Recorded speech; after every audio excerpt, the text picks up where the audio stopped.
The rope burns into the nanny's palms as she lowers the basket from the tower window, the 8-month-old heir to the Moonstone Pack swaying 3 stories above the courtyard stones. Inside the Alpha's fortress, Luna Soraya signs the falsified royal decree with blood-dipped ink, her smile sharp as broken glass. The baby's crime. Being born of the forbidden bloodline his father swore to erase when he banished the child's mother 3 months ago. Tell me the city you're watching from so I can send you a hug. 3 months earlier, Alpha Darius of the Moonstone Pack stood in the Grand Hall and spoke the words that shattered his son's world before the child could even understand language. The banishment decree. Pack law demanded it. He told the assembled wolves. His former mate, Lale, had broken the blood oath by concealing her true heritage. She carried the cursed bloodline of the Shadowfen witches, the ancient enemies who'd poisoned Pack lands for 3 generations. But here's what the Pack didn't know. What Alpha Darius himself didn't know. Lale's bloodline wasn't cursed. It was coveted. The Shadowfen witches had been healers once, before the previous Alpha, Darius's father, declared them enemies to justify seizing their sacred lands. Lands rich with moonstone deposits. Lands that made the Moonstone Pack the wealthiest territory in the northern kingdoms. Lale's grandmother had been the last Shadowfen high priestess. Her mother had survived the massacre by hiding her identity, marrying into a common pack, bearing children who never knew their true power. Until Lale's abilities awakened the night she gave birth to Darius's son. The baby, Baram, arrived under a blood moon with silver eyes that glowed like starlight. Every wolf in the birthing chamber saw it. The midwives whispered. The guards reported to Darius. And Lale, exhausted and bleeding and desperately in love with the tiny perfect creature in her arms, made a choice that would doom them both. She told the truth. "He has my grandmother's gift," she whispered to Darius as he held their son for the first time. "The Shadowfen sight. He'll be able to see the future, to guide the pack through any danger. He's blessed, Darius. Our son is blessed." Darius's face had gone cold as winter stone. "You're one of them." Not a question. An accusation. The baby in his arms suddenly felt like holding a viper. He thrust Baram back at Lale, his hands shaking not with tenderness but with rage. "You deceived me. You broke the blood oath we spoke on our mating night. You swore you had no forbidden bloodlines, no cursed heritage, no secrets that would endanger my pack." Lale clutched baby Baram to her chest, her voice breaking. "I didn't know. My mother never told me. I only discovered the truth when he was born, when I felt the power awaken." "Lies." Darius turned away from her, from his son, his spine rigid with the weight of pack law. "I should kill you both under the ancient rites. The council would support it. The forbidden bloodline clause is absolute." But he didn't kill them. Because even in his rage, even in his terror of what the pack would say, what the rival alphas would do if they learned his heir carried witch blood, Darius loved her. Had loved her. Loved her enough to choose the cruelest mercy instead of the clean death. When Baram was 5 months old, when the baby had started recognizing his father's face and reaching for him with chubby hands, Darius invoked the banishment decree. Lale would be exiled beyond pack borders. Stripped of her mate bond. Forbidden from ever returning on pain of death. But the baby would stay. "He's my heir," Darius told the pack council. His voice like gravel. "Whatever cursed blood he carries, he's also mine. I'll have the witch heritage burned out of him through proper training, through surrounding him with pure pack wolves. He'll never know his mother. Never know her poison." Lale screamed when they tore Baram from her arms. She fought 4 guards, her newly awakened powers flaring wild and untrained, sending 2 warriors flying into the walls. But grief isn't enough against trained soldiers. They subdued her, dragged her to the border, threw her across the boundary line into the lawless lands beyond pack protection. The last thing she saw was the tower window where a nanny held her son. The last thing she heard was Baram's wails echoing across the courtyard. And Alpha Darius stood in his chambers and told himself he'd made the right choice. The strong choice. The choice that would protect his pack. He had no idea he'd just given Luna Soraya exactly what she needed. Soraya became Luna 6 weeks after Lala's banishment, and every wolf with half a brain knew Darius had chosen poorly.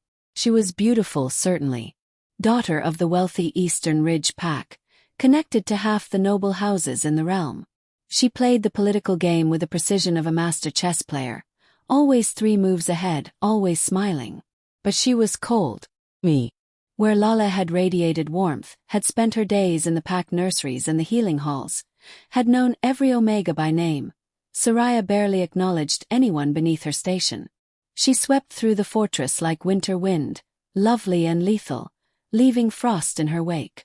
And she hated baby Bahram with the intensity of 1,000 suns.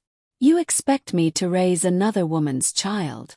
She'd said it to Darius on their wedding night, her voice honey-sweet with poison underneath. "Your banished mate's cursed spawn. The heir who'll inherit what should belong to my future children." Darius, already regretting his impulsive political marriage, had snapped back. "Bahram is my son. You'll treat him with the respect due to the pack heir, or you'll find yourself joining his mother in exile." Threat. Clear line drawn. Soraya had smiled and nodded and said all the right things. Then she'd started planning. The genius of her plan was its subtlety. She didn't move against Bahram directly. That would have been too obvious, too actionable under pack law. Instead, she undermined him systematically. She arranged for his nursery to be moved to the oldest, coldest tower. She insisted the heir needed discipline, structure, minimal coddling. When Darius argued, she played the concerned stepmother. "You want him strong, don't you? Able to lead. The pack whispers that he's soft, that he cries too much. Let me help you raise a proper alpha." And Darius, drowning in his guilt over Lala and desperate to believe he could forge his son into something untainted by witch blood, had agreed. That's when Soraya hired the Omega nannies. Parisa and Mitra. 2 young women from the Western Valley pack, refugees from a territory destroyed by rogue attacks. They had impeccable references, sweet dispositions, and desperate gratitude for the positions in the Moonstone Fortress. They were perfect. They were also completely under Soraya's control. What the pack didn't know, Parisa and Mitra weren't refugees. They were plants. Soraya had paid their former alpha a fortune to forge their backgrounds, to create the tragedy that made them sympathetic. She'd spent months preparing them, training them, ensuring their loyalty with a mixture of gold and blackmail and promises of power once Bahram was eliminated. "You'll be patient," Soraya had told them in her private chambers, windows shuttered, door warded against eavesdroppers. "You'll care for the heir beautifully. You'll be beyond reproach. And when the time comes when I give you the signal, you'll do exactly as I command." Parisa, the prettier of the 2 with dark eyes like midnight pools, had hesitated. "If we're caught, you won't be." Soraya's smile could have cut diamonds. "Because it won't look like murder. It will look like the witchling's cursed blood finally manifesting. An accident. A tragedy.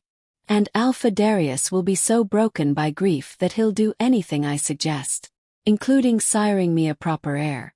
A pure heir." Mitra, quieter but more vicious, had nodded slowly. "When?" "Soon. But not yet. First, we separate him from everyone who might protect him. First, we isolate the little beast until he has no one but you 2. And then..." Soraya had let the sentence hang, pregnant with violence. For 3 months, Parisa and Mitra played their parts flawlessly. They fed Bahram, changed him, walked him around the tower rooms. They reported his development to Darius. How he was starting to crawl, how he babbled constantly, how his silver eyes tracked movement with uncanny precision. They seemed devoted. And slowly, subtly, they helped Soraya drive away everyone else. The head healer who'd attended Bahram since birth. Soraya accused her of stealing medical supplies. Banished. The elderly Omega who'd helped with night feedings. Soraya caught him speaking favorably about the banished former Luna. Reassigned to the stables. The guard who'd protected the nursery. Cyrus claimed he was too familiar with the help, creating an inappropriate environment. Transferred to Border Patrol. One by one, anyone who might have noticed something wrong, anyone who actually cared about baby Bahram beyond duty, was removed. Until it was just Parisa and Mitra in that cold tower, caring for an 8-month-old child who smiled at them with complete trust. And on the night of the autumn equinox, when Darius was traveling to the northern summit to meet with allied alphas, when the fortress was half empty and the remaining guards were distracted by the harvest festival in the village, Cyrus gave the signal. "Tonight," she told Parisa and Mitra, her eyes glittering with anticipation. "Tonight we end this." 8-month-old Bahram doesn't understand why Parisa wraps him in thick blankets despite the mild evening. Doesn't understand why Mitra keeps looking at the window with tears streaming down her face. Doesn't understand that the basket they're placing him in, lined with soft quilts, is meant to be his coffin. He gurgles happily, reaching for Parisa's hair. She flinches away. "I can't do this." Mitra's voice breaks as she backs toward the door. "Cyrus, he's just a baby, he's done nothing wrong. You'll do it or I'll have your entire false background exposed." Cyrus stands in the doorway, blocking escape, her Luna authority pressing against them like a physical weight. "Everyone will know you're liars. Infiltrators. You'll be executed under pack law for conspiracy. Your families back home will be dishonored, hunted, destroyed." Parisa's hands shake as she secures the basket's handles. How? How are we supposed to?" Cyrus pulls out a coil of rope, expensive silk that won't fray. "She's thought of everything." Lower him from the window. 3 stories down. The courtyard stones will do the rest. When the guards find him at dawn, it will look like he crawled to the window, fell, and the cursed which blood couldn't save him.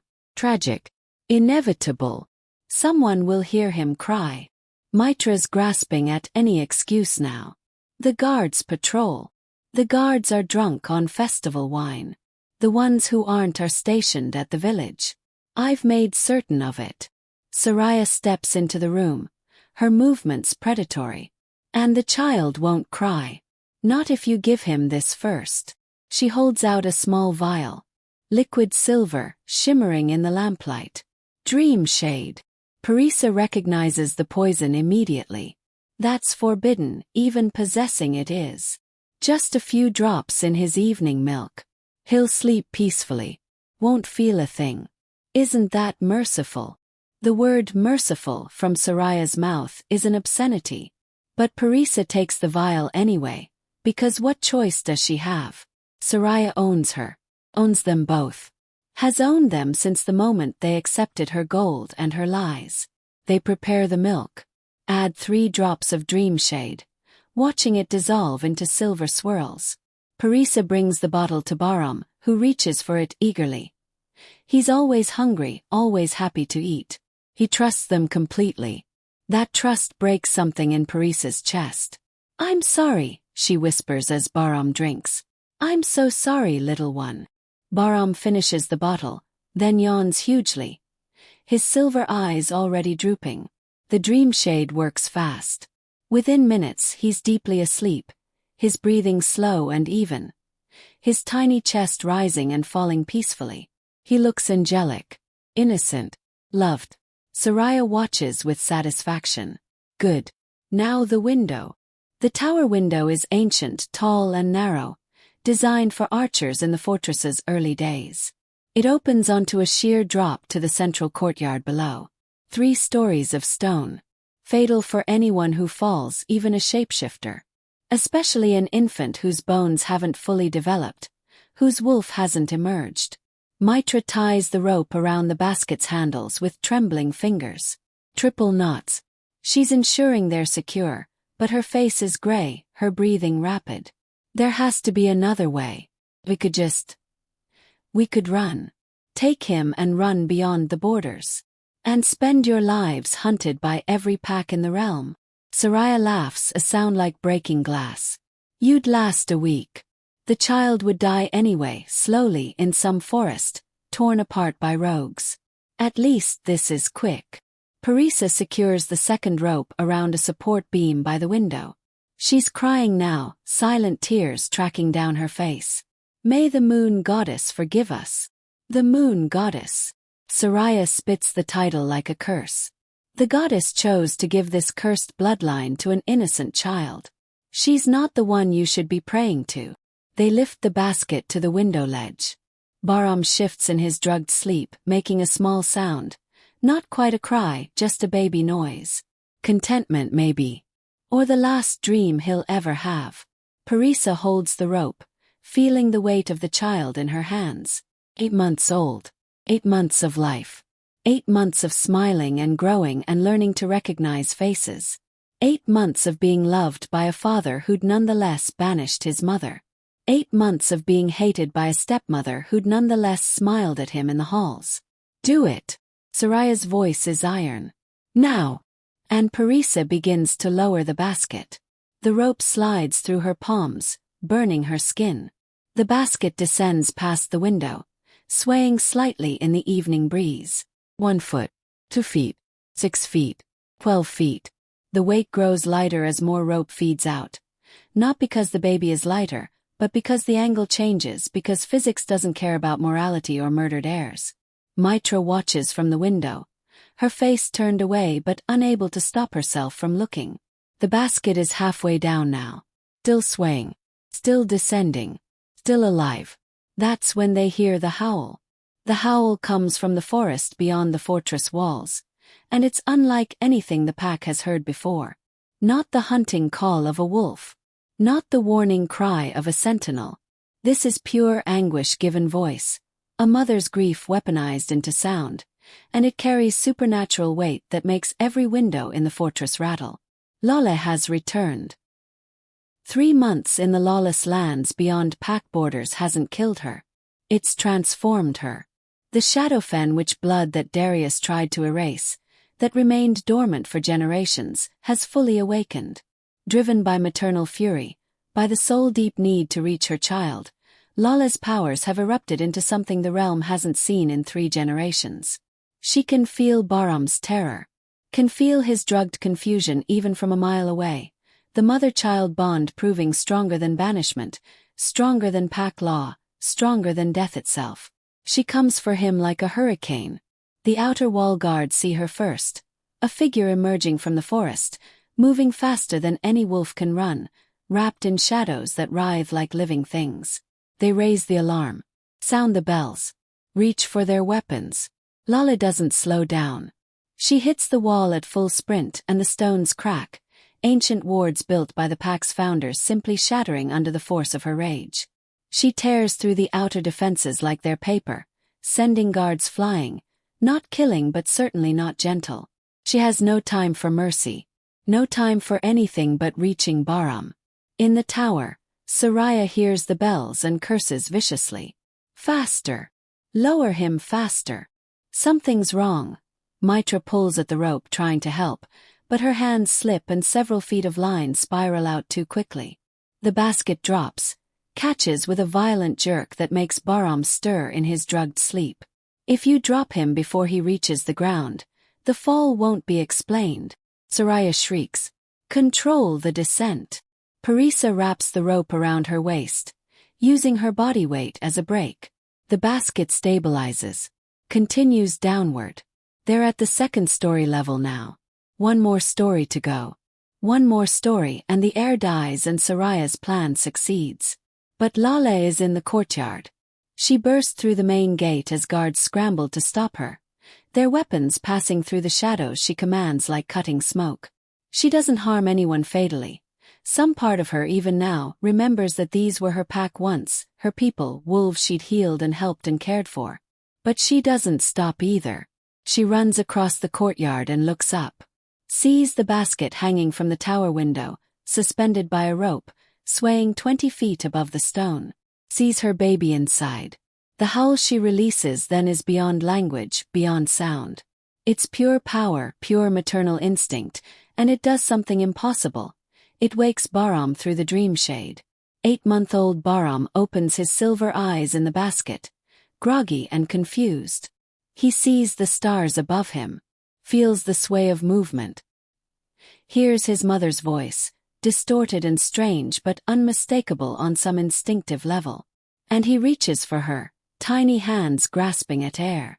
The movement shifts his weight in the basket. Tilt. In the tower, Parisa feels the change in tension on the rope. He's moving. The basket's unstable. Then drop it. Soraya grabs Mitra, shoves her toward the rope. Cut it.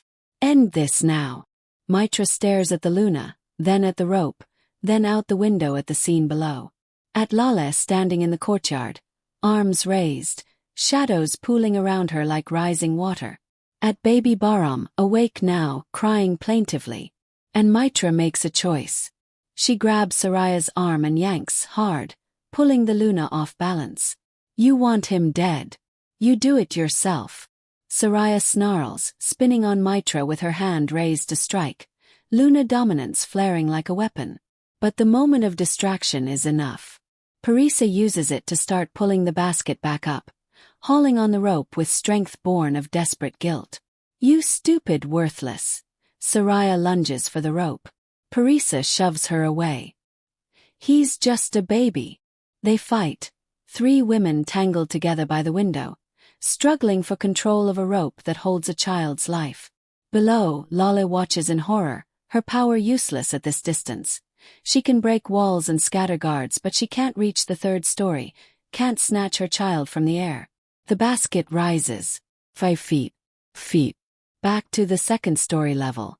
Soraya breaks free from Mitra's grip and grabs a ceremonial dagger from her belt. She carries it as a symbol of Luna authority, but the blade is real, sharp, deadly.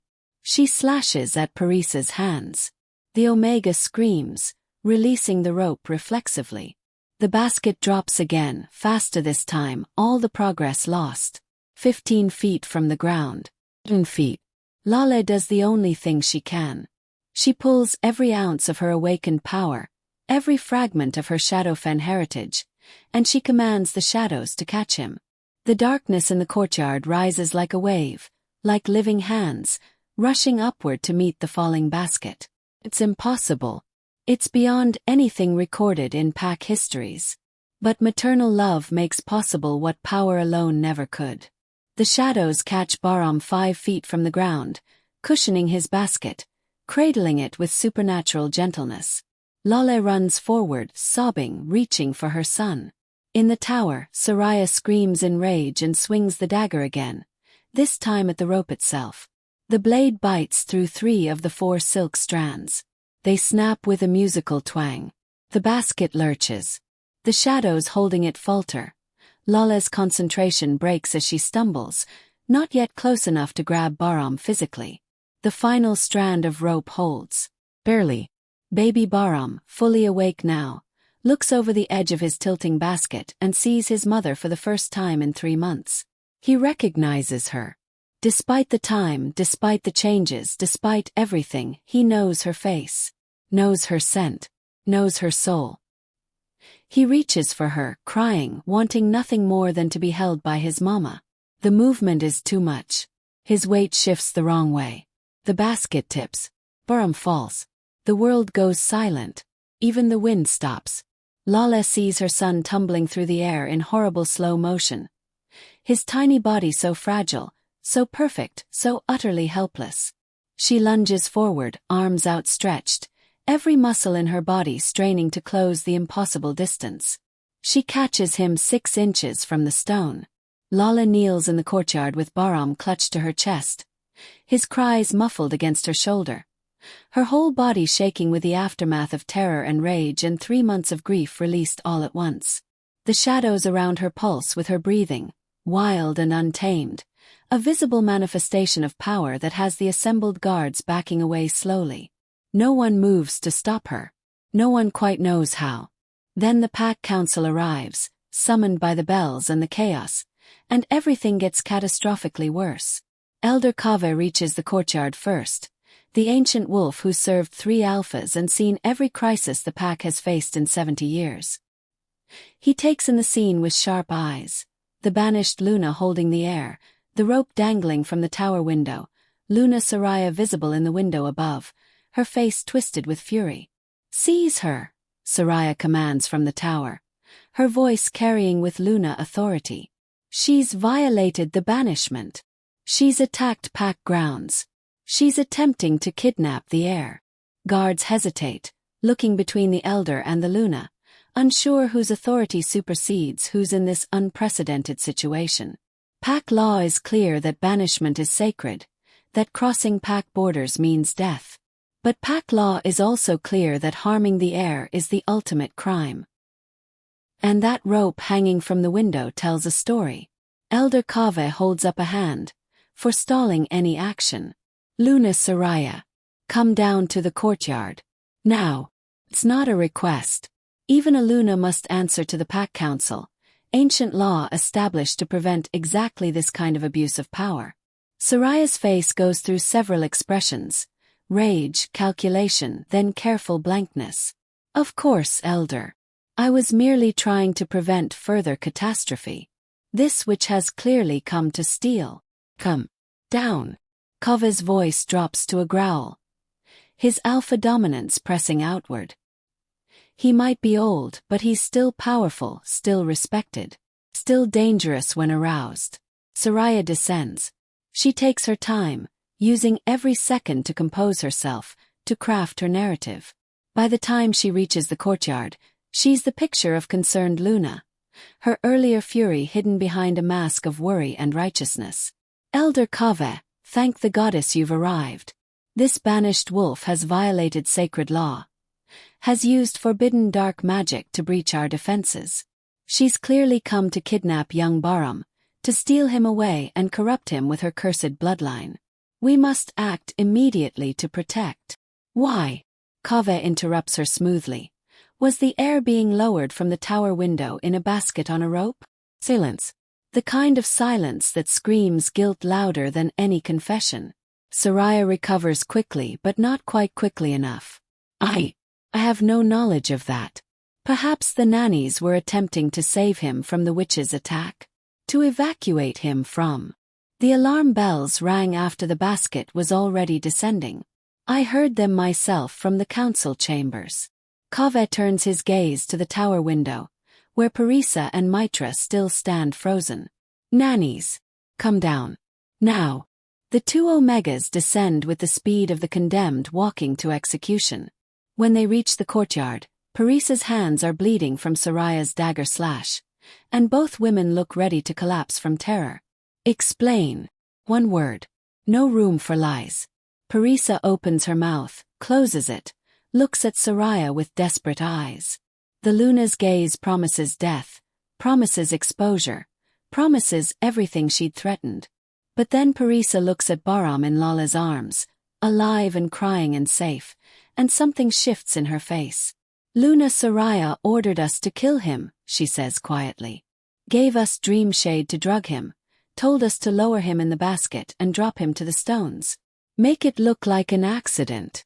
The courtyard erupts. Guards shouting questions, wolves shifting partially in agitation, the pack bond thrumming with shock and rage and disbelief. Only Lala remains silent, watching with silver eyes that glow with barely contained power, holding her baby like he might disappear if she loosens her grip for even a second. Soraya laughs. It's a calculated sound, perfectly pitched between disbelief and affront. That's absurd. These Omegas are clearly lying to save themselves. Why would I want to harm the heir? I'm his stepmother, his Luna. I have no reason. You have every reason. Mitra speaks up now, her voice stronger than her partner's. You want your own child to inherit. You want Bahram gone so you can give Alpha Darius a pure heir, one without witch blood. You told us that yourself. Lies. Soraya's composure cracks. These treacherous Omegas are fabricating stories to protect the witch. They're probably her agents, planted here to destroy the pack from within. Interesting theory, Kaveh says dryly. Since you're the one who hired them. You specifically requested Omegas from the Western Valley. You personally vetted their references. You placed them in charge of the heir's care. Soraya's face goes pale.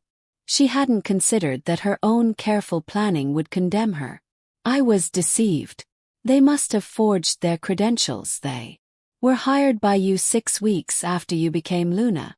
Kave's voice is relentless now, building the case piece by piece. You moved the heir to the isolated tower. You dismissed every other caretaker who'd bonded with him. You ensured he was alone with only these two, who you controlled. And tonight, on the one evening when Alpha Darius is away and the fortress is understaffed for the festival, you attempted to murder his child. I did no such thing. This is conspiracy, this is. Where did you get the dream shade? The question drops like a stone into still water.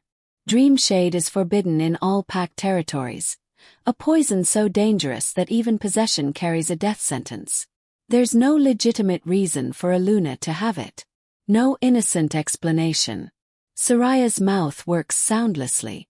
Then her mask shatters completely, and what shows underneath is pure venom. That mongrel abomination shouldn't exist. He's cursed, tainted, a blight on the pack bloodline. Darius should have killed him and his witch mother when he had the chance, but he was too weak, too sentimental. So yes, I gave the order. Yes, I planned it. And I'd do it again because that thing, she points at Bahram with shaking hands, will destroy this pack if he lives to inherit. The courtyard goes dead silent. It's one thing to suspect, another to have evidence. But to hear a Luna confess to attempted murder of the heir, to hear her call an innocent child an abomination, to hear her admit to violating multiple sacred laws, that's beyond politics, beyond pack rivalries, beyond anything that can be explained away or forgiven. Elder Kava's face has gone hard as stone.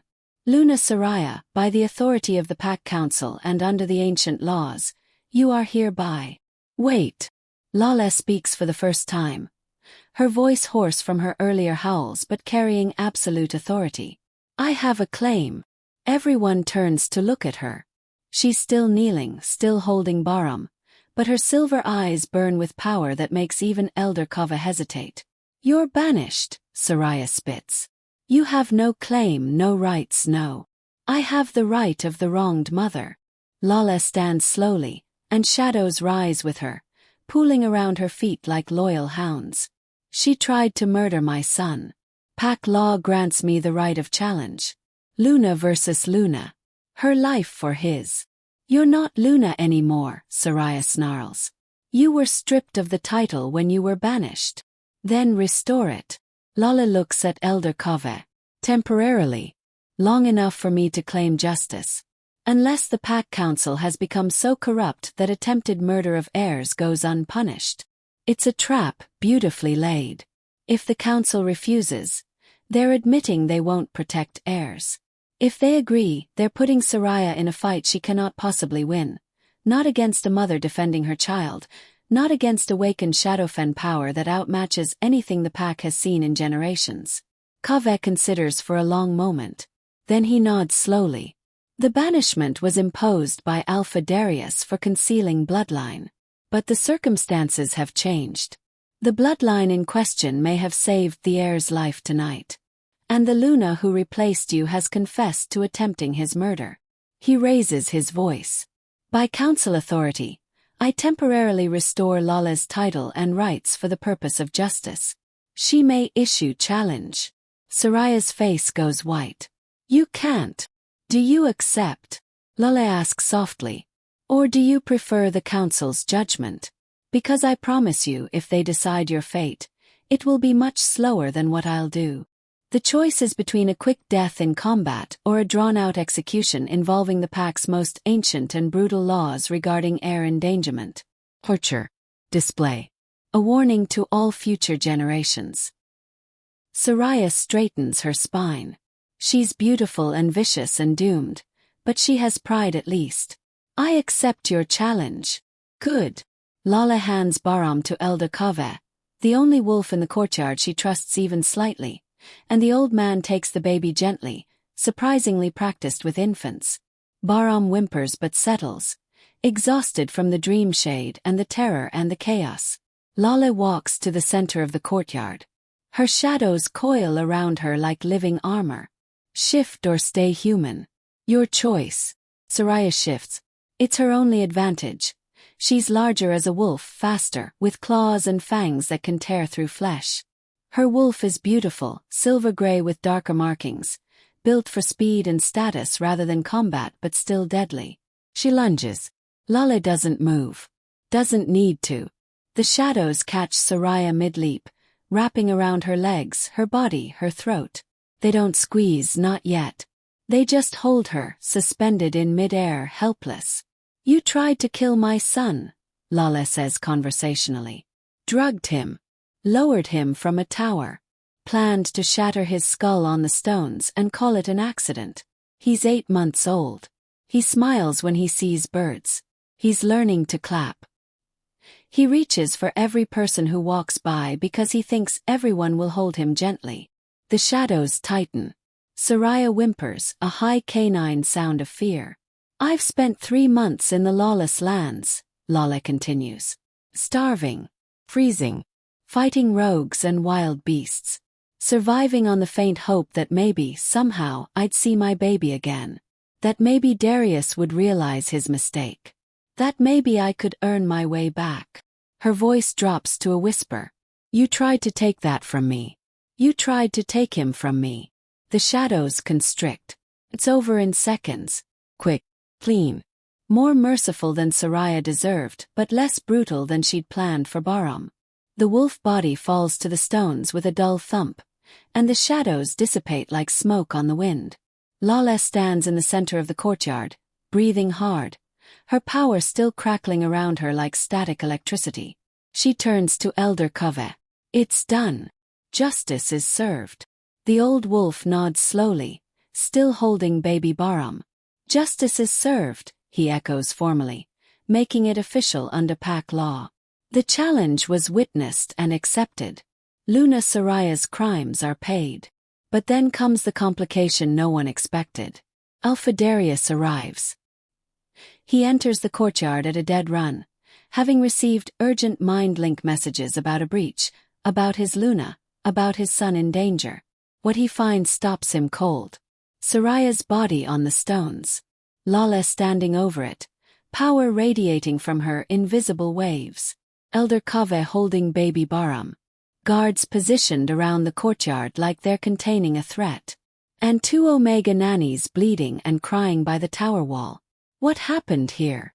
Darius's voice is alpha command, the kind that compels truth from every wolf in range. Someone explain. Now. Elder Kove speaks first. His tone measured and careful. Alpha Darius. There has been an attempt on your heir's life. Luna Soraya conspired with the Omega nannies to murder young Bahram by dropping him from the tower window. The banished Luna Lale returned, sensed the danger through the mother bond, and intervened. She invoked the right of challenge. I granted it given the circumstances. Justice has been served. Darius looks like he's been struck. His eyes move from face to face, trying to process information that doesn't make sense. Soraya tried to kill Bahram. Confessed to it before witnesses. Kove confirms. The Omegas have corroborated the plan. We have physical evidence. The rope, the basket, dream shade in the air system. This was premeditated murder, Alpha. Your second Luna attempted to eliminate your first Luna's child to secure her own future offspring's inheritance. The weight of those words settles over Darius like a burial shroud. He'd chosen Soraya. Had brought her into his pack, into his bed. Had given her authority over his son. And she'd used that authority to try to murder an 8-month-old baby. His gaze finally lands on Lale, and the complicated tangle of emotions that crosses his face is painful to witness. Grief, guilt, longing, fear, and something else. Recognition, maybe, of just how catastrophically he'd failed everyone he claimed to love. You came back, he says hoarsely. You were banished. Coming back means death. Coming back meant saving our son's life. Lale's voice is steady despite everything. I felt his terror through the bond. Felt him falling. What did you expect me to do, Darius? Let him die because you were too proud to admit you made a mistake.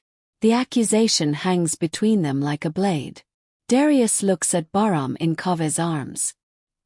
His son is awake now, watching with those unsettling silver eyes, so aware for 8 months old. The eyes that mark him as different, as other, as the reason Darius destroyed his own family. I was protecting the pack, Darius says, but the words sound hollow even to him. The forbidden bloodline, the ancient laws. The ancient laws you're using as an excuse. Lala steps closer and guards tense, but she makes no aggressive moves. You want to know what really happened 3 months ago. You want to know why you couldn't just accept that our son had gifts instead of curses. Don't, Darius warns. Your father slaughtered the Shadowfen witches because he wanted their lands. The moonstone deposits that made this pack wealthy. They belonged to my grandmother's people. The curse you're so terrified of. It's healing magic. Sight magic. The ability to protect and guide. And you threw it away, threw me away, because you were too afraid of what the other alphas would think. The truth laid bare. Every wolf in the courtyard hears it.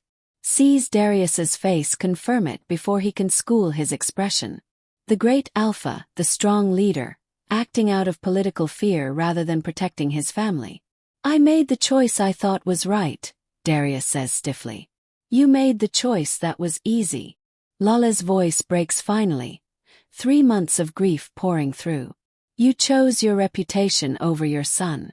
Your pack's approval over your mate. And when I begged you to reconsider, when I showed you that Bahram's gifts were beautiful, not dangerous, you had me dragged away screaming while our baby cried for his mother. Bahram makes a sound at that moment, a small whimper, and both Darius and Lala turn toward him instinctively. The baby reaches toward Lala, his tiny hands grasping. He knows her, wants her, needs her. And he doesn't reach for Darius at all. The alpha flinches like he's been struck. His own son doesn't recognize him, doesn't seek his comfort. 3 months of separation, 3 months of cold tower rooms and nannies who were secretly plotting murder. And Bahram has learned that his father isn't safety. I can't let you stay, Darius says quietly. The banishment was based on false charges. Elder Kaveh interrupts smoothly. The alpha claimed Lale broke her blood oath by concealing forbidden bloodline. But we've just established that the forbidden nature of that bloodline was political fabrication by the previous alpha. The Shadowfen weren't cursed enemies. They were rivals for resources. If the banishment was founded on false premises, it can be overturned. The Pack Council doesn't have authority to overturn an alpha's decree, Darius argues, but his heart isn't in it.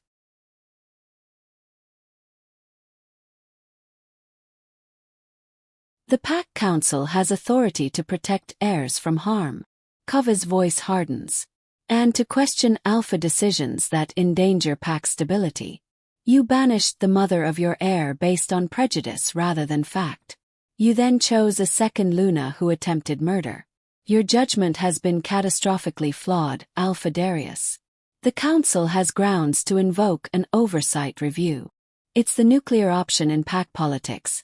Essentially putting the alpha on probation, requiring council approval for major decisions until he proves his judgment has recovered. It's humiliating. It's rare. And it's exactly what Kaveh is threatening. Darius knows he has no good options.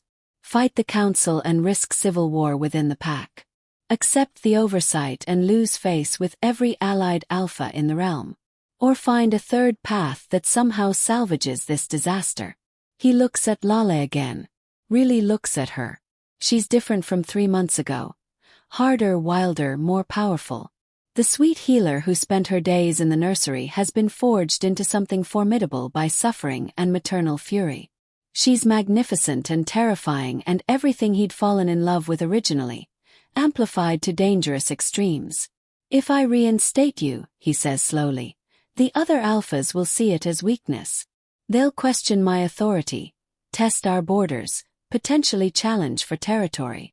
Let them try. Lala's shadows flicker. I've spent 3 months surviving in the lawless lands. I've killed rogues with my bare hands and learned to wield power your father tried to eradicate. Let any alpha who wants to challenge our pack come face me first. Something sparks in Darius's eyes. Respect, maybe, or the memory of why he'd chosen her as his mate originally. The pack will resist. Many of them believed the banishment was justified. Then we change their minds. Kove steps forward, still holding Bahram. We tell the truth about the Shadowfen, about the false charges, about Soraya's crimes. We show them that young Bahram's gifts saved his own life tonight through the mother bond. We make them understand that this bloodline isn't a curse, it's protection. And if they don't accept that, then they're welcome to leave. Lala's voice is iron. But I'm not going anywhere. Not again. Not while my son needs me. You want to banish me a second time, Darius? You'll have to kill me first. And I promise you, her eyes glow silver, that won't be easy. It's a direct challenge to Alpha authority. Any other wolf making that statement would be executed immediately for insubordination. But Lala isn't any other wolf.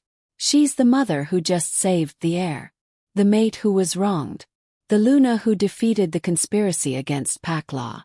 And she's powerful enough now that killing her might actually be impossible. Darius stands at a crossroads. He can feel the pack bond thrumming with tension. Hundreds of wolves throughout the territory sensing this pivotal moment through their connection. Whatever he decides now will define his legacy. Weak alpha who couldn't control his mate. Or strong alpha who admitted his mistake and fixed it. He extends his hand toward Lale. Come home. 2 words. Simple. Profound. An entire reversal of everything he'd done 3 months ago. Lale stares at his hand like it might bite her. What are the conditions? No conditions. Full reinstatement as Luna. Full access to Bahram. Full restoration of your status and rights. Darius's voice grows stronger, more certain. I was wrong. I let fear guide me instead of love. I let politics matter more than family. I won't make that mistake again. Pretty words. Lale doesn't take his hand yet. What about the pack members who supported the banishment? What about the ones who'll hate me for being Shadowfen? What about? I'll handle them. Darius steps closer. I'll announce the truth about my father's crimes. I'll make it clear that anyone who threatens you or Bahram answers to me personally. I'll spend every day for the rest of my life making up for what I did. His voice drops. If you'll let me. Lala looks past him to Elder Kave, to the assembled guards, to the tower where she'd almost lost everything. Then she looks at Bahram, and her expression softens into something that might be hope. I want it in writing, she says finally. Blood contract. Council witnessed. Everything you just promised made legally binding under pack law. So you can't change your mind next time some alpha whispers that I'm dangerous. Done. Darius agrees immediately. And I want the Omega nannies spared.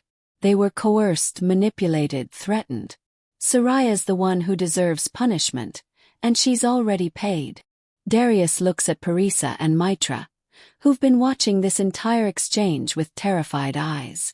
They'd participated in attempted murder, but under duress, and they'd ultimately helped save Bahram by fighting against Soraya. Agreed. They'll be reassigned to other duties under supervision. And I want full investigation into everyone Soraya removed from Bahram's care. The healer, the Knight Omega, the guard. If they were dismissed unjustly, I want them reinstated and compensated. I'll handle it personally. Lala considers, her eyes searching his face for any sign of deception, any hint that this is political maneuvering rather than genuine remorse. Finally, she takes his hand. Then I accept. The pack bond surges with a reconnection. Not a mate bond, not yet, that was severed by the banishment and will take time to rebuild. But the Luna bond, the connection between Alpha and Alpha's mate that binds them to the pack itself. It flows back into place like water finding its natural course, and every wolf in the territory feels it. Their Luna has returned. Elder Kave steps forward and places Bahram in Lala's arms. The baby immediately snuggles into her chest, his little fists grabbing her shirt, his crying finally stopping. He's home. He's safe. He's with Mama. Lala holds him like she'll never let go, tears streaming down her face, her power settling around them both like a protective cocoon. Darius watches them with an expression that's almost physically painful, longing and guilt and love all tangled together. "Can I?" he starts to ask, reaching toward Bahram. The baby flinches away, whimpering, pressing harder against Lale. Darius's hand drops. "He doesn't know me anymore. You banished his mother when he was 5 months old," Lale says quietly. "He's 8 months now. That's more than half his life spent without me, in a cold tower, with caretakers who were plotting his death. He's going to need time to feel safe again. Will he ever?" Darius can't finish the question. "That depends on you." Lale meets his eyes. "You want to be his father. You have to earn it. No more putting pack politics above his well-being. No more letting fear make your decisions. No more pushing away the people who love him because they're inconvenient." It's a tall order. A complete transformation of how Darius has operated as Alpha for his entire reign. But looking at his son, at the baby who flinches from his touch, at the mate whose love he'd thrown away, Darius knows he has no choice. "I'll do better," he promises. "I'll be better." Whether that promise will hold is a question for the future. For now, Lale is home, Bahram is safe, and Saraya's conspiracy has been defeated. But if anyone thinks this story has a happy ending yet, they're not paying attention. The blood contract is signed 3 days later in the Grand Hall, with the entire Pack Council as witnesses and half the Pack present to observe. Darius uses a ceremonial blade to cut his palm, letting blood drip onto the ancient parchment as he swears, to reinstate Lale fully as Luna, to protect her and Bahram from all threats internal and external, to reveal the truth about the Shadowfen genocide, to ensure no banishment or punishment can be levied against them without council majority approval. It's binding magic, the old kind that preceded written pack law, the kind that enforces itself through supernatural consequence. If Darius breaks these oaths, he'll lose his alpha authority entirely. The pack bond will reject him. He'll become Omega, the lowest rank, powerless and vulnerable. It's the ultimate collateral, the ultimate proof of sincerity. And still, half the pack isn't convinced. "She's a witch," someone mutters in the crowd, not loud enough to be identified and punished, but loud enough to be heard by those nearby. "Witches brought plague and famine last generation." Everyone knows the stories. Stories fabricated by Alpha Gregor to justify theft. Elder Kova's voice cuts through the murmurs. "I've served this pack for 70 years. I remember when the Shadowfen still lived on those lands. They were healers, not plague-bringers. We became wealthy by slaughtering innocents and stealing their territory. That's the truth many of you don't want to face. So we're just supposed to accept that the banishment was wrong?" Another voice, bolder this time. A mid-ranking warrior named Navid who'd been vocal about pack purity. "We're supposed to pretend like Shadowfen blood isn't a threat. That child has witch eyes. Everyone's seen them. That's not natural." Darius steps forward, alpha dominance rolling off him in waves. "That child is my heir. My blood. My son. Anyone who threatens him threatens me. Is that clear enough?" Navid bows his head in submission, but his jaw is tight with resistance. "Yes, Alpha. Crystal clear." The ceremony continues. Lale signs the contract with her own blood, her shadows curling around the parchment like they're reading the terms themselves. When it's done, Kove rolls it up and seals it with wax bearing the pack's moonstone crest. "Binding and witnessed," he declares formally. "Luna Lale is restored. Let any who oppose this speak now or forever accept the council's judgment." Silence. But it's not the silence of acceptance. It's the silence of people biting their tongues, swallowing their objections, waiting for a better opportunity to voice their resistance. Lale can feel it through the Luna bond, the fractured loyalty, the distrust, the fear. Half the pack welcomes her return. The other half sees her as a threat. And baby Bahram, innocent and unaware, is caught in the middle of political tensions that could tear the pack apart. That night, as Lale settles Bahram in his newly prepared nursery, not the cold tower, but warm rooms adjacent to her own chambers with guards she's personally vetted. Darius appears in the doorway. "May I come in?" Lala tenses. She's legally his Luna again, but the mate bond is still severed. They're partners in pack leadership, not lovers. The intimacy they once shared feels like a lifetime ago. "It's your fortress. It's your space." Darius doesn't cross the threshold without explicit permission. "I meant what I said. No more making decisions that affect you without your input." Lala finishes tucking Bahram into his crib, a beautiful wooden piece that Elder Kaveh had commissioned from the pack's best carpenter, inlaid with protective runes from both wolf tradition and Shadowfen designs. The baby is already drowsy, the dream shade finally cleared from his system, exhausted from 3 days of chaos and change. "You can come in," she says quietly. Darius enters like he's walking on sacred ground, his movements careful, his eyes taking in every detail of the nursery. He stops a respectful distance from the crib. He looks peaceful. He's safe now. That's all that matters. Safe from external threats. But the pack.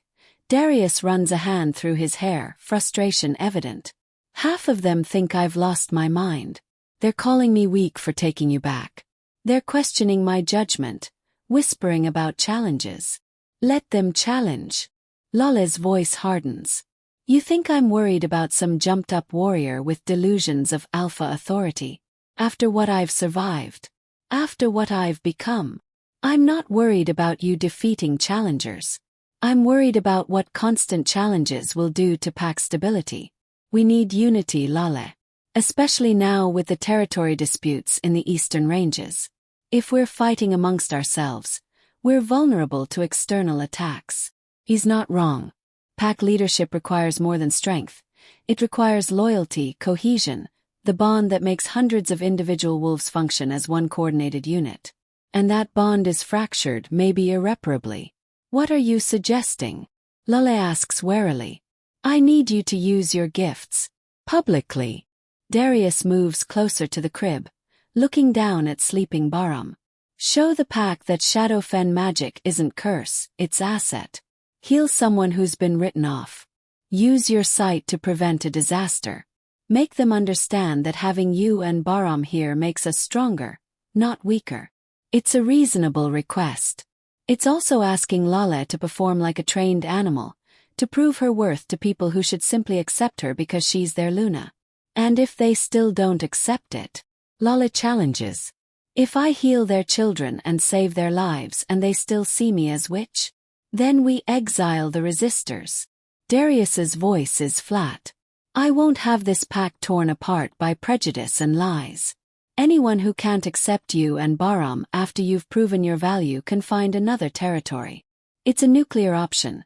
Exiling pack members creates rogues, wolves without territory or protection, vulnerable to hunters and rival packs. It's cruel. It's also sometimes necessary." Lale considers, her fingers trailing through Bahram's soft hair. Her baby sleeps on, unaware that his very existence is causing political crisis. "I'll do it. But not because I'm trying to prove anything. Because healing is what I do. It's what I've always done, what my grandmother did, what the Shadowfen did before your father slaughtered them. I'll do it because it's right, not because the pack demands performance." "Fair enough." Darius reaches toward Bahram, then stops himself. May I hold him? Just for a moment." Lala's instinct is to refuse.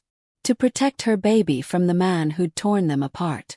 But she sees the desperate longing in Darius's face, the grief of a father who'd made catastrophic mistakes and is now paying the price. "Be very gentle." He startles easily now. Darius lifts Bahram with practiced care. He's held his son before, in those first 5 months, before everything went wrong. The baby stirs, whimpering, his little face scrunching up. But he doesn't fully wake, just settles against Darius's chest with a soft sigh.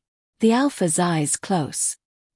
His whole body seems to relax, some tension he's carried for 3 months finally releasing. "I missed this. Missed him. Missed." He stops himself. "Missed us," Lala finishes quietly. You destroyed us, Darius. Threw us away because you were afraid. Do you understand what these 3 months have been like? I nearly died a dozen times. Fought rogues. Went days without food. Slept in frozen caves. All while feeling our son's fear and pain through the bond, knowing he was suffering, knowing I couldn't reach him. She looks around the room pointedly. At Yasmin, who's staring with professional fascination and grudging respect. At Darius, who's watching her with something like awe. At the various healers and assistants who've crowded into the doorway to witness. Fever sickness is spiritual infection, Lala explains, making this a teaching moment. It enters through broken pack bonds, through trauma, through prolonged exposure to rogues who've lost their soul anchor. Traditional medicine can't cure it because traditional medicine treats the body, not the spirit. But Shadowfen healing addresses both. We can cure what you can't. We. Farhad Ramin's father stands slowly. He's a scarred warrior, clearly not given to showing emotion, but his voice shakes. You said we. You and the heir. Lale glances down at Bahram, who's still watching everything with those silver eyes. Eventually, yes. When he's older. The gift runs in families. My grandmother had it. Have it. Bahram will have it. We're not cursed. We're blessed. And I'm offering that blessing to this pack if you'll accept it. The silence stretches. Then Farhad does something unexpected. He drops to one knee in formal submission. Luna Lale. You saved my son's life. I was one of the wolves who supported your banishment. Who believed the lies about Shadowfen curse. I was wrong. His voice cracks. I'm sorry. And I pledge my loyalty to you and your heir. Whatever you need. Whatever you ask. My life is yours. It's an oath of personal fealty, beyond standard pack bonds. It's the kind of loyalty Alphas dream of inspiring. And it's being given to Lale by a warrior who deposed her. Others in the room shift. Reconsider. A few drop their heads in respect rather than suspicious watching. But not everyone. One healing doesn't erase the risks, someone mutters from the back. Witchcraft is still witchcraft. Today she cures fever sickness. Tomorrow she uses that power to control us to what? Lala's voice cuts like a blade. To save your children. To protect this pack. What exactly do you think I'm going to do with this power? Because I spent 3 months in exile while my infant son was being raised in a cold tower by caretakers who planned his murder. If I wanted revenge, I'd have it by now. If I wanted control, I'd be demonstrating power, not healing. The mutterer, a young female warrior Lala doesn't know, steps forward defiantly. We only have your word about what happened with Luna Soraya. Maybe she's the victim here. Maybe you came back and murdered her. Took your position back by force. Are you questioning the word of the Pack Council? Elder Kava's voice could freeze fire. Are you suggesting I lied about witnessing Luna Soraya's confession? That I fabricated evidence? That I falsified council records? Because those are capital charges, young wolf. Choose your next words very carefully. The warrior hesitates, suddenly realizing she's challenged not just Lale but the entire council structure. I'm just saying we should be cautious. We should. You should shut up and be grateful that fever sickness is curable now. Yasmin surprisingly defends Lale. The head healer steps forward, her professional integrity overriding her personal reservations. I've lost 3 patients this year to that disease. 3 wolves who should have lived, who died because I didn't have the tools to save them. Luna Lale just demonstrated that she does. So whatever your political opinions, whatever your concerns about bloodlines and witchcraft, set them aside and recognize medical reality. She can heal what we can't. That makes her valuable to this pack. Pragmatic argument, not based on morality or fairness, but on utility. It's the kind of argument that works with warriors and practical wolves who care more about results than principles. The resistance in the room doesn't disappear, but it softens. Shifts from active opposition to wary acceptance. Lala knows it's the best she's going to get. I'll be here 3 days a week. Mornings. Bring me your fever sickness cases, your spiritual wounds, anything that traditional healing hasn't been able to cure. I won't charge. I won't demand fealty. I'll simply do what Shadowfen healers have always done: serve the people who need us. She turns to leave, Bahram still secure against her chest, Darius falling into step beside her. As they exit the healing halls, she can feel dozens of eyes on her back. Some grateful, some calculating, some still filled with hate. The real battle for this pack's loyalty has just begun. What Lala doesn't know, what no one knows yet, is that Soraya didn't work alone. The attempt on Bahram's life was just one part of a larger conspiracy, and eliminating Soraya hasn't eliminated the threat. Deep in the fortress, in chambers that officially don't exist on any map, 3 wolves meet in secret. They wear hoods despite being in supposedly secure space, paranoid about identification even among conspirators. The room is warded against magical eavesdropping, against pack bond detection, against everything that might expose them. The first to speak is a male voice, cultured and cold. Soraya's failure complicates everything. We invested significant resources in placing her. Now she's dead and the witchling lives. Worse than lives. Female voice, sharp with frustration. He's being protected by a mother with fully awakened Shadowfen powers.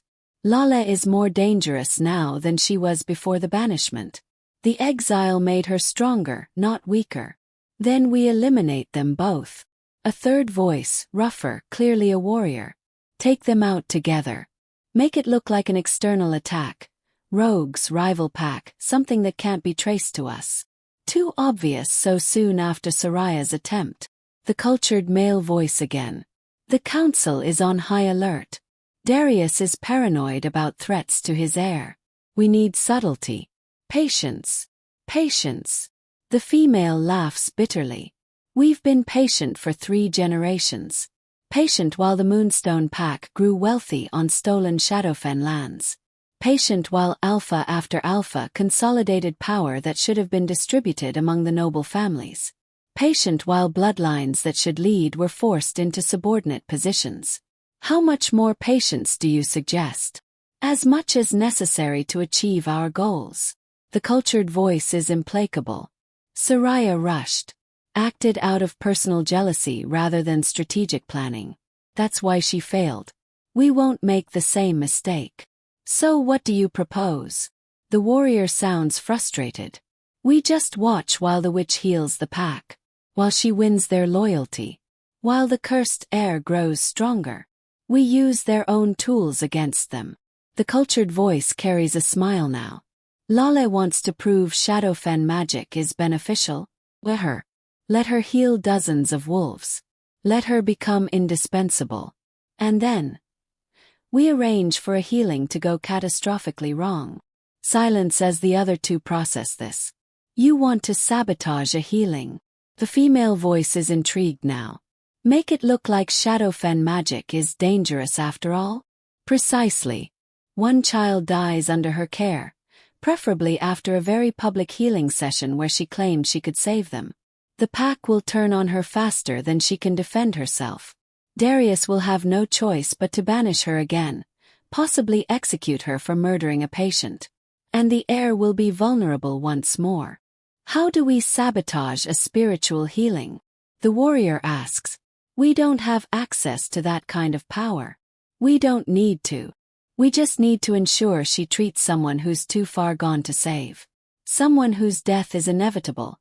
Who she'll fail to heal despite her best efforts. The pack won't understand the nuances. They'll just see a dead child and a witch who couldn't save them. The female voice hums thoughtfully. There's a family in the Western District. Their daughter has bone rot disease. Terminal. She's maybe 2 weeks left. If we convince them to bring her to Lale, to beg for Shadowfen healing publicly where everyone can watch. Perfect. The cultured voice sounds pleased. Make the family believe there's hope. Make them desperate enough to demand the witch's help. And when the girl dies despite Lala's efforts, and she will die, bone rot is incurable even with Shadowfen magic, the pack will see it as proof that the curse is real. And if by some miracle she does heal the girl, the warrior challenges. Bone rot is not curable. It's degenerative, spiritual and physical combined, eating away at soul and body simultaneously. Even the ancient Shadowfen high priestesses couldn't reverse it. Lale is powerful, but she's not a high priestess. She'll fail. And that failure will destroy her. The three conspirators sit in satisfied silence, their plan forming, their trap being set. None of them notice the small spider in the corner of the room, its eyes glinting with unnatural silver light. None of them realize that Shadowfen magic has many forms, and that a mother protecting her child will use every tool available, including borrowed sight through created creatures. In her chambers, Lale gasps and releases the spell, the spider's perspective fading from her mind. She'd learned this technique during her exile. How to see through small creatures, how to gather intelligence without being physically present. Her grandmother's journal, the one she'd found in a cave while fleeing from rogues, had contained dozens of forgotten Shadowfen techniques. She knows now. Knows there's a conspiracy beyond Soraya. Knows they're planning to sabotage her healing to turn the pack against her. Knows they'll use a dying child as their weapon. She should tell Darius. Should warn the council. Should take official action through proper channels. But Lale has learned not to trust proper channels. Proper channels banished her. Proper channels nearly killed her son. Proper channels are controlled by wolves who might be part of the conspiracy.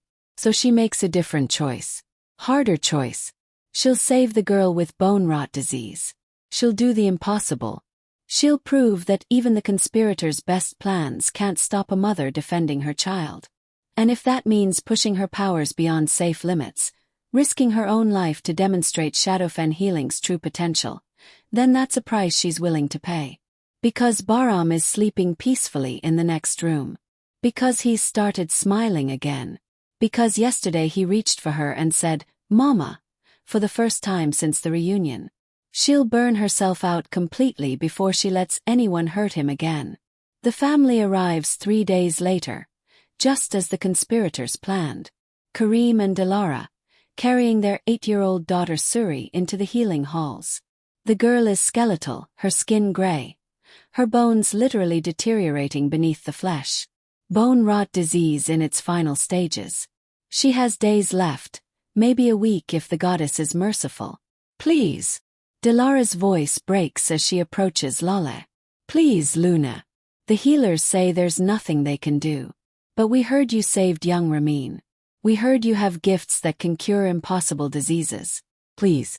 She's our only child." The healing halls are packed. Word has spread that a bone rot case was being brought to Luna Lale. Half the pack has come to watch, some hoping for a miracle, some waiting for failure, some serving the conspiracy's purposes without knowing it. Lale looks at Suri and sees death. The girl's spirit is so eroded that her soul barely anchors to her body. Her bones are crumbling from the inside out. Even if Lale could heal the spiritual damage, the physical destruction is so advanced that traditional medicine would take months to rebuild what's been lost. She can't save this child. Not with healing alone. But she can try something that hasn't been done in 3 generations. Something her grandmother's journal called the soul transfer. A technique so dangerous, so forbidden, that the Shadowfen high priestesses only attempted it when all else failed. "I'll help her," Lale says quietly. "But I need to be clear about what this will cost." "Anything," Kareem says desperately. "We'll pay anything, give anything." "Not you. Me."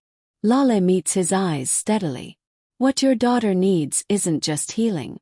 She needs life force, spiritual energy, the fundamental essence that keeps soul and body connected. Can give her that. But it will drain me significantly. I'll be weakened for weeks, possibly months. Vulnerable. And there's a chance, she has to be honest. A chance it won't work at all. That we'll both die in the attempt." Darius, who's been standing silent beside her, tenses. "Lale, you can't." "I can and I will." She doesn't look at him. "This child is dying. I have the power to save her. What kind of Luna would I be if I refused because the risk was too high? The kind who survives to protect her own child. Darius's voice is low, urgent. Bahram needs you. You can't sacrifice yourself for a pack member. For an innocent child. Lale turns to him now, her eyes blazing. This is exactly what I'm talking about, Darius. You want the pack to accept me, to see Shadowfen gifts as blessing rather than curse. Then I have to be willing to use those gifts even when it's hard. Even when it's dangerous. Even when it costs me. She can see him struggling, torn between alpha practicality and the knowledge that she's right. Finally he nods stiffly. If you die doing this, I'll kill you myself. It's such an absurd statement that Lale almost laughs. Deal. She turns back to Suri, to the dying child whose parents are watching with desperate hope. I need you to lay her on the healing table. Everyone else step back. Way back. What I'm about to do will release significant power. If you're too close, it might affect your own spirit bonds. The crowd retreats hastily. Only Darius remains close, his protective instincts overriding common sense. And Elder Kaveh, who's seen enough in 70 years to recognize a historic moment when it arrives. Lale unbinds Bahram from her chest carrier and hands him to Kaveh. Keep him safe. If this goes wrong. It won't, Kaveh says firmly. But if it does, your son will be protected. You have my word. Bahram whimpers at being separated from his mother. His silver eyes wide with confusion. But Lale can't hold him and perform a soul transfer. The magic requires total concentration, absolute precision. One mistake and she'll tear both her soul and Suri's apart. She places both hands on Suri's chest, over her heart, closes her eyes, reaches deep into her Shadowfen heritage, pulling on power she's only read about, never practiced, never even attempted before. The shadows rise like a tidal wave. They pour off Lale in visible streams, coiling around Suri, seeping into her body through every pore. The girl gasps, her back arching, her eyes flying open in shock and pain. Stay still, Lale commands gently. I know it hurts. I know it feels like you're being torn apart. But I need you to trust me. Can you do that? Suri, 8 years old and dying, nods weakly. Lale begins the transfer.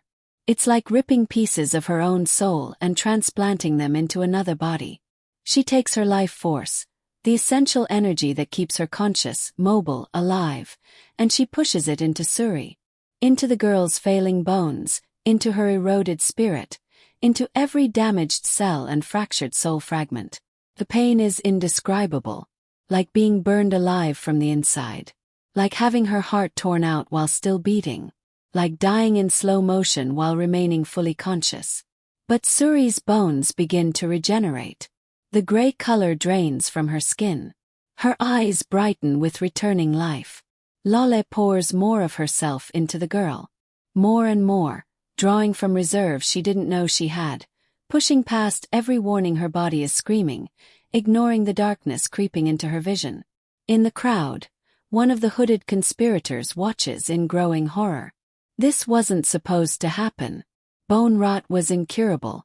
The witch was supposed to fail, to demonstrate the limitations of Shadowfen magic.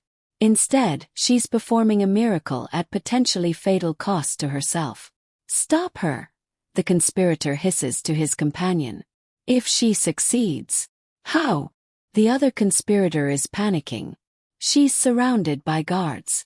The Alpha is right there. We can't. But desperation makes people stupid. The first conspirator pulls a small vial from his cloak. Poison, meant for a different purpose but effective nonetheless. He throws it toward the healing table, aiming for the girl's mouth, hoping to make it look like Lala's magic somehow went toxic. The vial sails through the air in slow motion. Bahram, still in Elder Kaveh's arms, sees it. His silver eyes track the projectile with impossible precision for an 8-month-old. And something in his infant mind recognizes threat. Recognizes danger to his mother. For the first time in his young life, Bahram's Shadowfen gifts activate. Shadows erupt from the baby like explosion, spreading outward in protective wave. They catch the vial mid-flight, crushing it, absorbing the poison before it can reach its target. Then they spread further, searching for the source of the threat, and they find the conspirator. The hooded figure is yanked from the crowd by living darkness, slammed to the ground at Darius's feet. His hood torn away to reveal his face. Naveed, the warrior who'd questioned Lale's reinstatement. The one who'd spoken against Shadowfen bloodlines. The healing halls erupt in chaos. Guards rush forward. Wolves shout questions. Darius shifts partially, his alpha dominance exploding outward as he realizes someone just attempted to sabotage Lale's healing, to murder a dying child to make a political point. But Lale doesn't stop. Can't stop. She's too deep in the soul transfer now, committed to the technique. Her life force flowing into Suri in torrents that can't be recalled. She's dimly aware of the chaos around her, but it's like hearing sounds through deep water. Distant. Unimportant. All that matters is finishing the healing. Saving this child. Proving that Shadowfen magic is powerful enough to do the impossible. She pours the last of her reserves into Suri. Everything she has. Everything she is. Until there's nothing left to give. Suri gasps and sits up, her eyes clear, her skin healthy, her bones solid beneath regenerated flesh. Completely healed. Perfectly healthy. A medical impossibility made real. And Lale collapses. She doesn't remember falling. Doesn't remember the screams from the crowd. Doesn't remember Darius catching her before her head hits the stone floor. His face twisted with terror that rivals the night Bahram was born. What she remembers is darkness. Not the comforting darkness of sleep. Not even the frightening darkness of unconsciousness. This is void. The complete absence of existence, the space between life and death where souls go when they've been stretched too thin, when they've given too much. Lale floats in that void, untethered, barely aware of herself as a separate entity. She's drained completely. The soul transfer took everything. Her life force. Her power. Her very essence. She's dying. Somewhere very far away, she can hear Darius screaming her name. Can feel Bahram crying through the mother bond. His infant confusion and terror at sensing his mother slipping away. Can sense the healing halls in complete chaos as wolves realize their Luna just sacrificed herself to save a dying child. But she can't respond. Can't hold on. The void is pulling her deeper, and she's too tired to fight. This is it, she thinks distantly. This is how it ends. Not murdered by Soraya. Not torn apart by rogues during her exile, but burned out from the inside, consumed by her own power, killed by the very gift that was supposed to save her people. At least Bahram is safe. At least Suri lives. At least she proved that Shadowfen magic could heal what everyone else had given up on. That's enough. That has to be enough. It's not enough. The voice comes from everywhere and nowhere, ancient and familiar and completely impossible. Lale recognizes it even though she's never heard it before. Her grandmother's voice, the high priestess who died in the Shadowfen massacre, the woman whose bloodline and gifts Lale inherited. You have a son to raise. Pact to protect. Conspiracy to defeat. You don't get to die yet. I gave everything, Lale argues weakly. There's nothing left. You gave your everything. But you're not alone anymore. Shadowfen magic was never meant to be solitary. We worked in circles, in families, sharing power and burden among many. You're trying to be high priestess and healer and warrior and mother all at once. It's too much for one person. I don't have a circle. I don't have other Shadowfen. I'm the last. You have your son. He just saved you from poisoning using gifts he shouldn't have developed for years. His power awakened early because he needed to protect you. That's how it works, child. Power responds to need. He's 8 months old. I can't ask a baby to. You're not asking. He's offering. The mother bond flows both ways. You poured life force into a dying girl. Now let your son pour life force back into you. Accept his gift. Let him save you the way you've saved him. It goes against every maternal instinct Lale has. Children don't save parents. Parents protect children. That's the natural order, the sacred bond. But Shadowfen magic has never cared about natural order. Lala stops fighting the void. Stops pulling away from the emptiness. Instead, she opens herself to the mother bond, to the connection that links her soul to Bahram's, and she reaches. Baby Bahram, still crying in Elder Kava's arms, still terrified by the chaos and his mother's collapse, feels her touch, feels her need. And with the pure instinct of an infant who knows nothing except love and protection, he responds. His Shadowfen gift activates again, but this time it's not defensive. It's generative. Life force flows from the baby to the mother, a reverse of the bond that usually sustains children. It's not much. He's so young, his power still developing, but it's enough to anchor Lala's soul, to pull her back from the edge of void, to give her something to hold on to. She gasps, her consciousness slamming back into her body with painful force. Her eyes fly open. She's lying on the healing table where Suri had been moments before, Darius hovering over her with a face like death, tears streaming down his cheeks unchecked. "Don't you dare," he's saying over and over like prayer or curse. "Don't you dare leave me again. Don't you dare."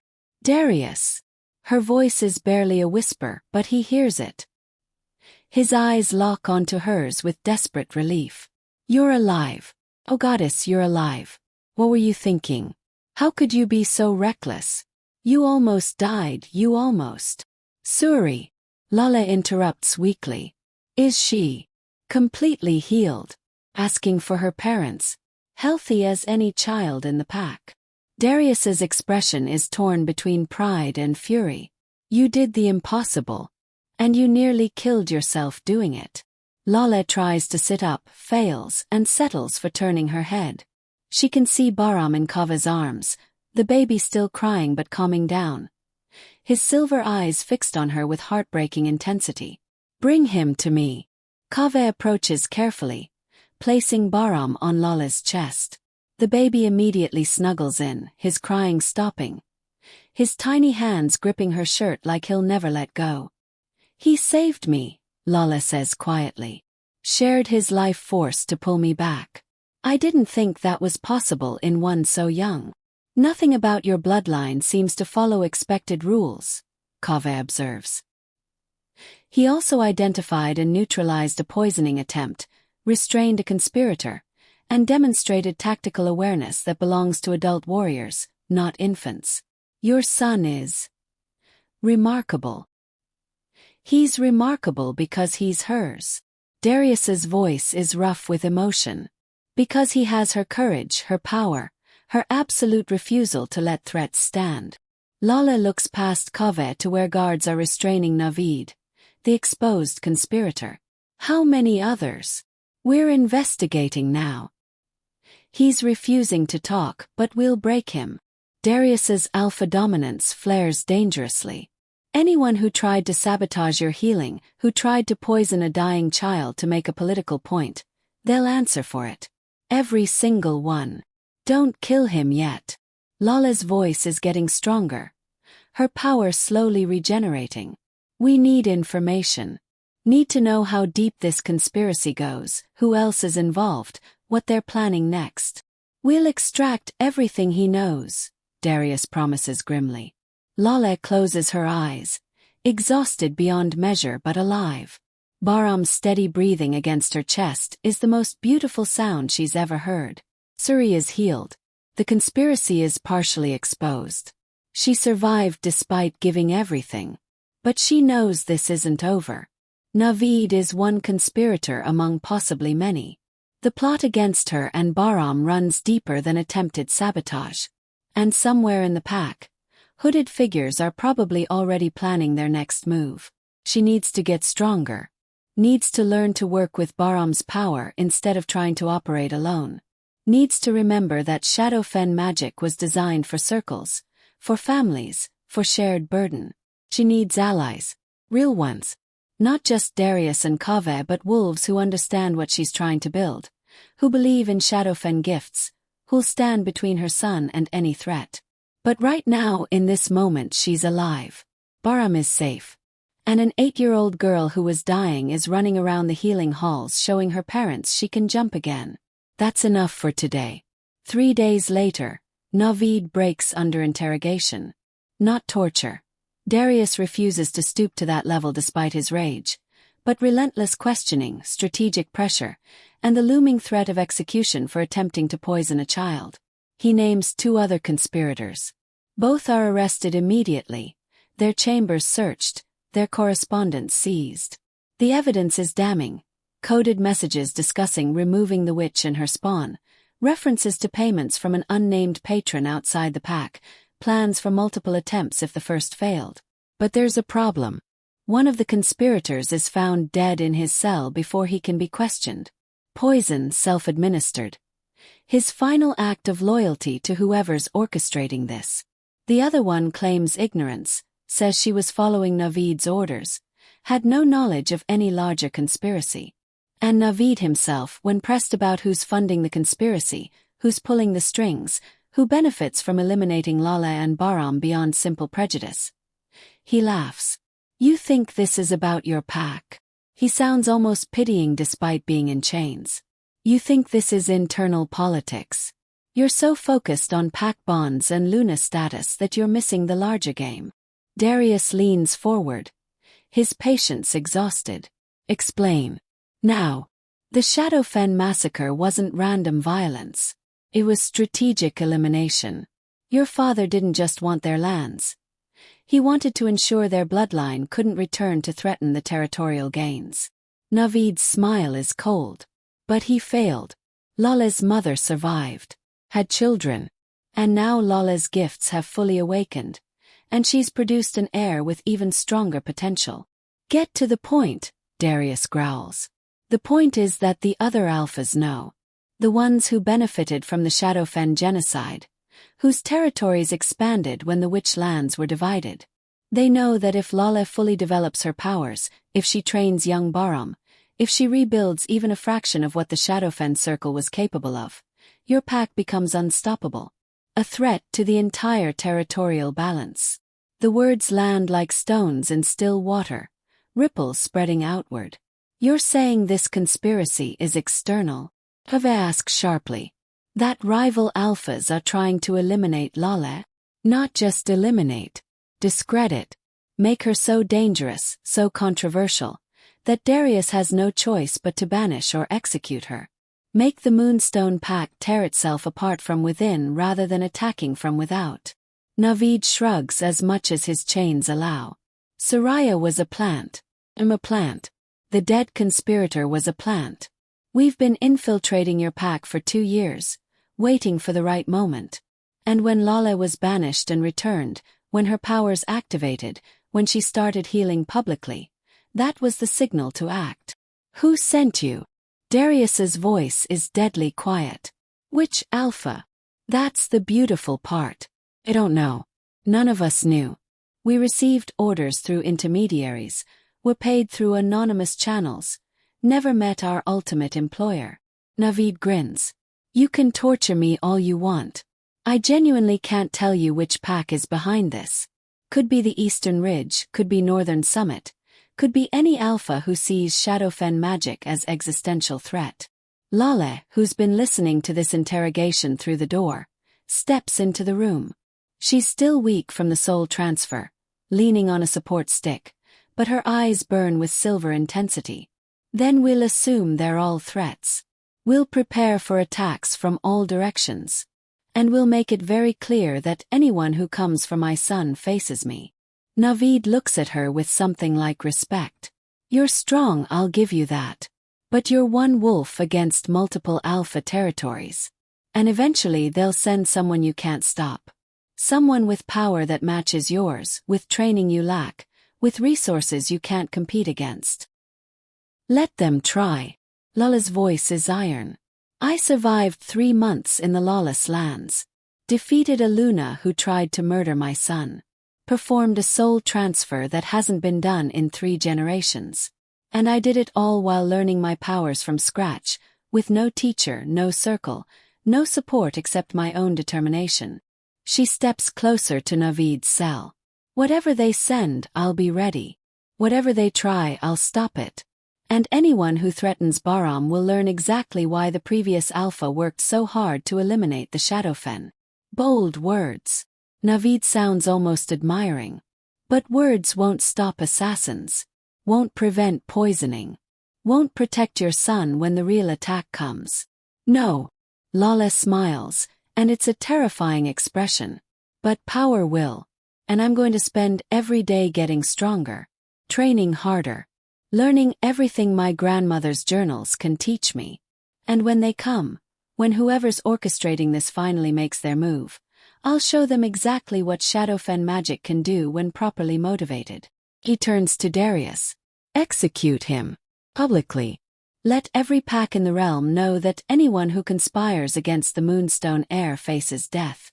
Send a message that we're not vulnerable, not weak, not targets. Darius nods slowly. It's harsh, but it's necessary. Politics among packs is brutal, and showing mercy to infiltrators invites more attacks. They leave Naveed in his cell. His execution scheduled for dawn.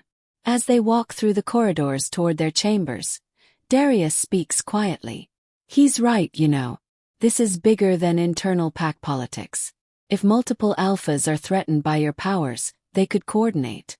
Attack simultaneously. We'd be facing war on multiple fronts. Then we find allies. Lala's jaw sets. There have to be other packs who don't see Shadowfen magic as threat. Who'd benefit from having healers who can cure impossible diseases. We offer our services, build alliances, make ourselves too valuable to eliminate. A nice theory. But every alpha who benefited from the Shadowfen genocide will resist that strategy. They'll spread fear. Remind everyone of old prejudices. Frame you as danger rather than asset.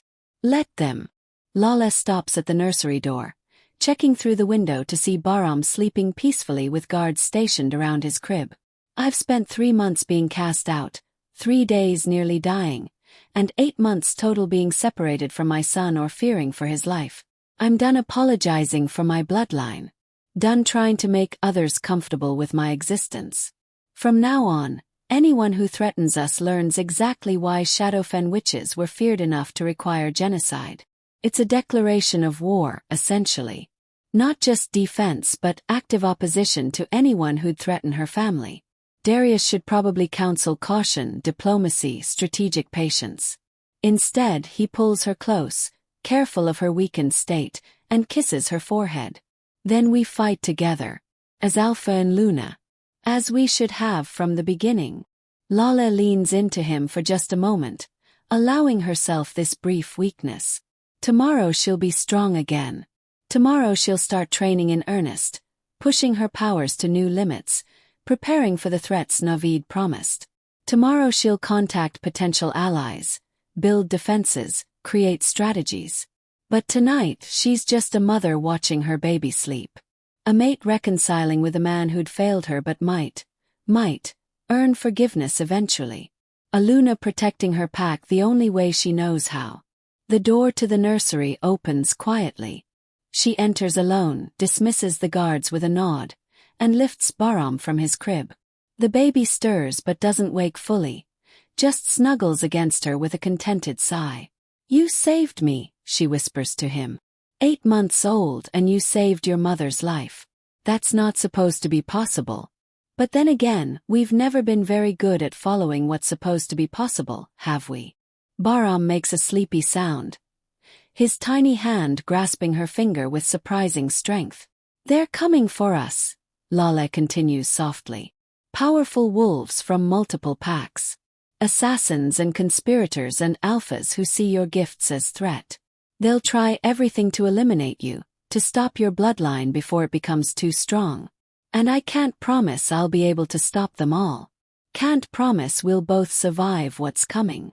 She kisses his forehead gently, breathing in his baby scent, memorizing this moment of peace before the storm. But I promise I'll fight. With everything I have. With powers I'm still learning to control. With allies I haven't found yet. With a mate who's trying to rebuild trust. With a pack that's slowly, grudgingly accepting that Shadowfen magic might be blessing rather than curse. Her voice strengthens. I'll fight until my last breath. And when they come for you, they'll have to go through me first. Bahram's silver eyes open, meeting hers with that uncanny awareness that no 8-month-old should possess.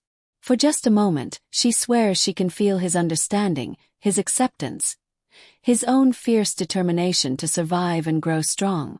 Then he yawns hugely, blinks slowly, and falls back asleep in her arms. Lala holds him close and watches the moon rise through the nursery window. Somewhere out there, in distant pack territories, conspirators are planning their next move. Alphas are discussing how to handle the Shadowfen threat. Assassins might already be traveling toward Moonstone lands. Let them come. She survived being torn from her child, nearly watching him die, burning herself out to save another. She's learned to fight rogues barehanded, to wield Shadowfen magic that hasn't been seen in generations, to heal the unhealable and return from the edge of death.